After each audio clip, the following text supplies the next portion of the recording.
嗱，點樣用廣東話起日本名呢？吉川富郎長期冇錢剩，仲有佢個妹長期賴屎，邊度有廁紙，村口有篤屎。佢話祝你明日香，仲有我最中意嘅條野流浪。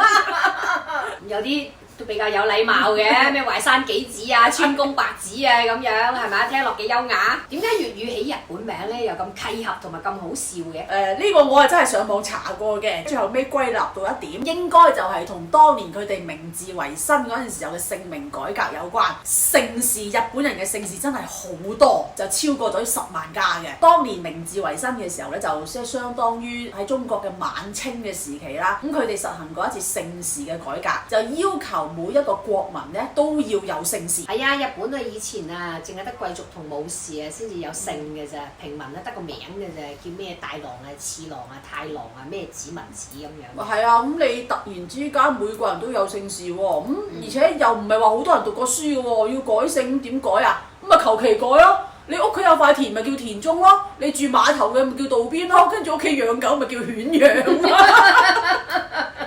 佢又唔似話我哋百家姓咁有咁深層含義，冇咩深層嘅咋，隨隨便便就10萬家噶啦。所以就有一個非常之龐大嘅姓氏嘅數據庫啦。因為再加上咧，你啲廣東人咧眼光好毒噶嘛，咁佢個數據庫夠大，夠接地氣，嗱即係好似渡邊變成邊度，好似又唔違和喎。